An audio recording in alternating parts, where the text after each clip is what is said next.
Hello students, today I will discuss chapter 1. Okay, now today my topic is examples of miscellaneous exercise 1. Okay, so examples. Okay, now see examples. Okay, so my first example is, this is from NCERT. Show that the set of all letters needed to spell cataract, okay, and the set of letters needed to spell tract are equal. आपको ये दो show करना है कि इसके जो letters का जो सेट होगा और ये जो लेटर्स का सेट होगा वो हमारा क्या होगा, इक्वल होगा. तो सबसे पहली चीज क्या होगी, let X be the set of letters in cataract. Okay, so इसके लिए हम लोग इसका अगर सेट लिखते हैं तो क्या आ जाएगा. देखिए रिपीटेशन सेट्स में अलाउ नहीं होता है, मैं आपको पहले बता चुका हूँ. तो इसके हिसाब से आप क्या लिखोगे, सी यहाँ 2 टाइम है तो 1 टाइम ही लिखना होगा. ए यहाँ देखिए 3 टाइम है तो 1 ही टाइम लिखोगे. फिर टी की बात करते वो 2 टाइम है तो 1 ही टाइम लिखोगे. आर की बात करते 1 टाइम है तो आर हो गया. तो ये हमारा एक्स एक सेट बन गया. इसके बाद आता है वाई. वाई हमारा, इसको लेट कर लेता हूँ, Y be the set of letters tract. तो इसके हिसाब से क्या हो जाएगा, y इज इक्वल टू यहाँ क्या होगा, t देखिए 1 टाइम है एज इट इज, r देखिए 1 time as it is, a देखिए 1 time as it is, c देखिए 1 time as it is, and t देखिए एज इट इज. ओके, इस चीज़ को हम लोग क्या कर सकते हैं, अगर हम एलिमेंट्स को इधर उधर मान लीजिए ट्रांसपोज करते हैं तो उससे कोई फ़र्क नहीं पड़ता है. अच्छा, दूसरा क्या है, यहाँ देखिए t 2 टाइम था तो t को देखिए 1 टाइम, तो वो क्या गया t r a c, right. तो देखिए यहाँ क्या है t a c r, same element है. Since every element in x is in y and every element in y is in x, okay, so it follows that x is equal to y. तो इससे हमारा ये proof हो गया कि जो x और y होंगे वो हमारे क्या होंगे, इक्वल होंगे. ओके, अब अगर हम लोग बात करें नेक्स्ट एग्जांपल की, तो इसमें क्या है, list all the subset of sets -1, 0, 1. आपको क्या करना है, इसके सारे सबसेट लिखने हैं. तो देखिए मैंने आपको जो एक वीडियो दिया था, बनाया था, उसमें मैंने ये चीज़ें सारे डिस्कस करी थी, जिसमें कि क्या है, suppose that let A is equal to हमारा क्या है, -1, 0, 1 है मान लीजिए. तो इसमें जो हमारे पास एलिमेंट है वो टोटल कितने हैं, 3 एलिमेंट हैं. ठीक है, अगर मान लीजिए हमें यहाँ से इसके सबसेट लिखने हैं तो हम सबसे पहला काम क्या करते हैं, सबसे पहला काम हम लोग यहाँ पे फाइव लिखते हैं. ओके, फाइव लिखेंगे. फाइव लिखने के बाद क्या करेंगे, ये आपका -1 को कर्ली ब्रैकेट में रखेंगे, देन आप 0 को रखेंगे कर्ली ब्रैकेट में, फिर इसके बाद 1 को कर्ली ब्रैकेट में रखेंगे. तो the subsets of A having 2 elements, वो हमारे क्या होंगे, 2 एलिमेंट्स की हम बात करते हैं, जिसमें क्या आ जाएगा, -1, 0 आ जाएगा, राइट. फिर क्या होगा, -1 के साथ 1 ले लिया जाएगा, फिर आपका 0 के साथ 1 ले लिया जाएगा. ओके, इसके बाद the subset of having 3 element A is a itself. So all the subset of A R, वो हमारे क्या हो जाएंगे. तो इस हिसाब से 5 हो गया, -1 हो गया, 0 हो गया, 1 हो गया, -1, 0 हो गया, फिर आपका जो है -1, 1 हो जाएगा, एंड आपका 0, 1 आ जाएगा, एंड आपका -1, 0, 1. तो इस तरीके से आपने देखा कि टोटल आपके पास में 8 एलिमेंट होंगे. वैसे भी आपको जो मैंने फार्मूला बताया था, उस फार्मूले के हेल्प से भी इसको आप देख सकते हैं. भाई 3 एलिमेंट है तो फार्मूला मेरा क्या था, 2 पावर n लिखते हैं, तो 2 पावर 3 करेंगे तो कितना आएगा, 8 आ जाएगा. तो इस हिसाब से आप इसके सबसेट निकाल सकते हो. ठीक, इसके बाद आते हैं, जैसे यहाँ पे आ गया एग्जाम्पल नंबर 30, क्या, so that A union B is equal to A intersection B implies that A is equal to B. यहाँ बोला गया है, मतलब आपको ये प्रूव करना है कि अगर ये इसके इक्वल है तो implies that A is equal to B होगा, राइट. तो हम लोग यहाँ पे क्या करते हैं, लेट कर लेते हैं स्मॉल ए बी कोई एलिमेंट है जो कि ए को बिलोंग करता है. अगर स्मॉल ए को बिलोंग करता है देन क्या होगा, स्मॉल ए हमारा ए यूनियन बी को भी तो बिलोंग करेगा ना.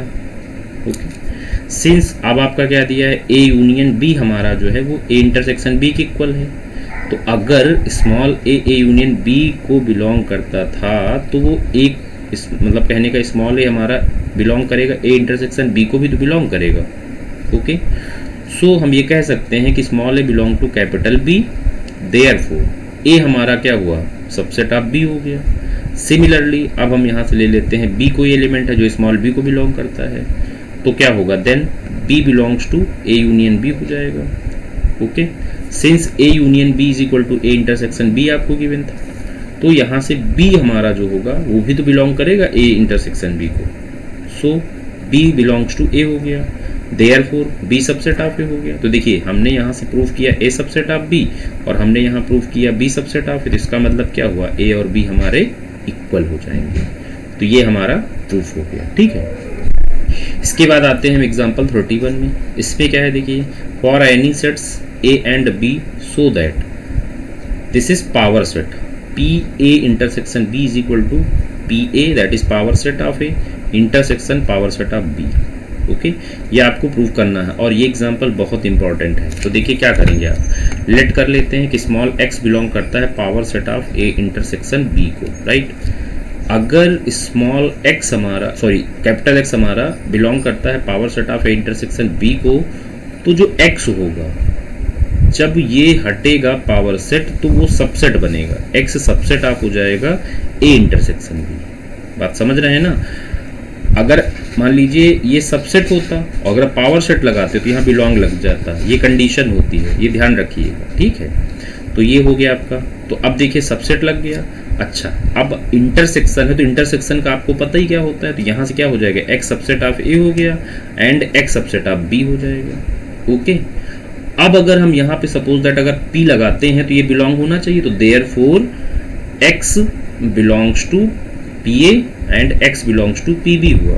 ओके, तो इसका मतलब ये हो गया which implies that X belongs to power set of A intersection power set of B। Okay, तो this gives power set of A intersection B is subset of power set of A intersection power set of B हो गया। ये आपकी एक equation हो गई। अब हम लोग लेट कर लेते हैं, अब कन्वर्सी लेट करेंगे, फिर इसको हम लेके चलते हैं, let y belong to power set of A intersection power set of b। फिर वही बात, अगर हम यहाँ से इंटरसेक्शन हटाते हैं तो क्या लिखेंगे, then y belongs to power set of A and y belongs to power set of b, and लग जाता है। और अगर मान लीजिए हम पावर सेट हटाते हैं तो हमें यहाँ क्या लिखना पड़ेगा, सो ये सबसेट हो जाएगा y subset of A and y subset of b हो जाएगा। एंड लगा हुआ है तो देयरफॉर हम y subset of A intersection b लिख सकते हैं। और अगर हम यहाँ से सबसेट हटाते हैं और अगर p लगाते हैं तो यहाँ बिलोंग हो जाएगा, which implies that y belongs to power set of A intersection b हो जाएगा। तो this gives power set of A intersection power set of b is subset of power set of A intersection b। देखिए अभी आपने एक equation ये proof करी थी, अब आपने एक इक्वेशन ये प्रूफ करी, एक दूसरे के दोनों सबसेट हो रहे हैं ना भाई, ये जो है सबसेट हो गया इसका और ये जो है सबसेट हो गया इसका, तो इसका मतलब ये दोनों क्या हो गए, इक्वल हो गए। तो इस तरीके से हमारी प्रूविंग हो जाएगी। Okay, now see example number 32। ये एप्लीकेशन बेस्ड से क्वेश्चन है, एप्लीकेशन बेस्ड क्वेश्चन है। क्या है, a market research group conducted a survey of 1000 consumers and reported that 720 consumers like product A and 450 consumers like product B.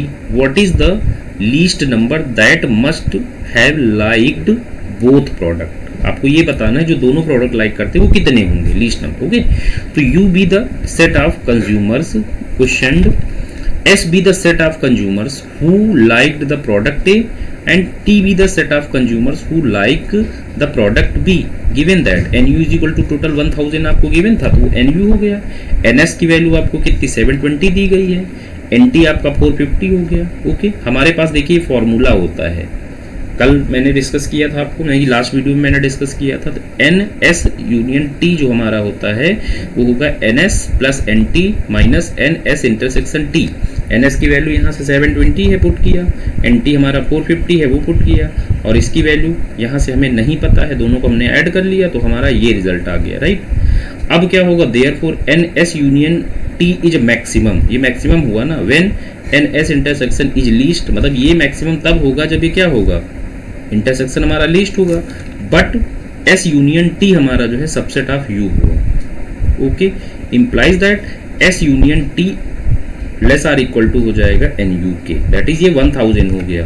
So maximum value of NS union T is 1000, thus the least value of n s intersection t is 170। उसको यहाँ put कर लोगे और उसे solve कर लोगे तो 170 आ जाएगा। Hence the least number of consumers who liked both product is 170 हो जाएगा। ओके, अब इसके बाद आते हैं, जैसे ये क्वेश्चन है हमारा, ये भी एप्लीकेशन बेस्ड हमारा है। Out of 500 car owners investigated 400 owned car A and 200 owned car B, 50 owned both A and B. तो बता रहे हैं in this data correct. Okay, is this data correct. तो let U be the set of car owners investigated, M be the set of persons who owned car A and S be the set of persons who owned car B। so उस हिसाब से NU 500 है, NM हमारा 400 हो गया and NS हमारा 200 हो गया, और NS इंटरसेक्शन M जो होगा वो हमारा कितना हो गया, वो 50 हो गया। अब हमारे पास ये फार्मूला है NS union M is equal to NS plus NM minus NS intersection M। इसमें वैल्यू डाल दो तो ये 200 है, 400 माइनस 50, इसको सॉल्व करोगे कितना हुआ, 550 हुआ। बट S यूनियन M हमारा जो है सबसेट है U का, तो दिस इंप्लाइज दैट क्या होना चाहिए, S union M less are equal to NU होना चाहिए, जैसा कि यहाँ मैंने आपको बताया।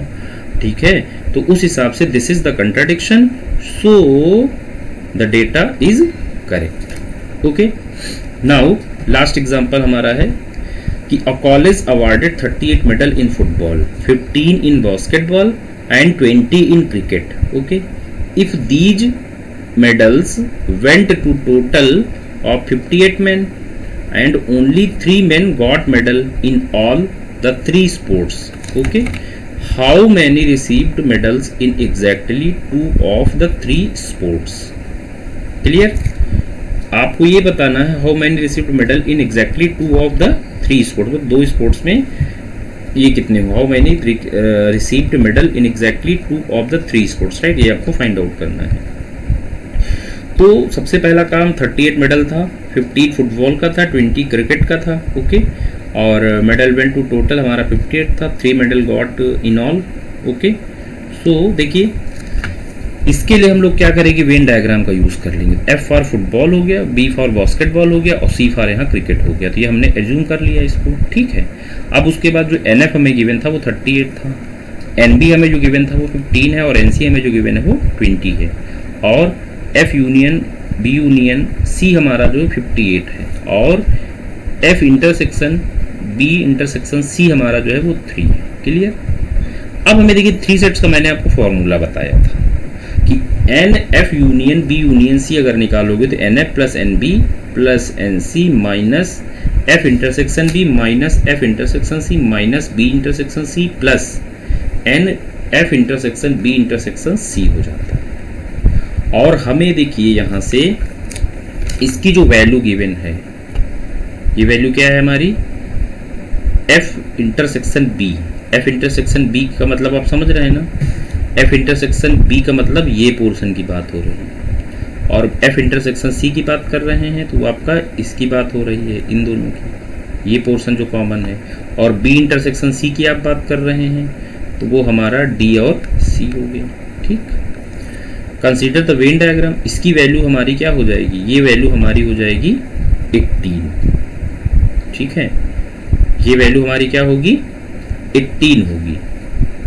इसके हिसाब से इसमें वैल्यू डालते हुए अगर आप कैलकुलेट करोगे इसको, बाकी सारी वैल्यू इसमें पुट कर लोगे तो इसको सॉल्व करोगे तो हमारा 18 आ जाएगा। अब हम क्या करेंगे, कंसीडर वेन डायग्राम, तो हमने लिया ही था।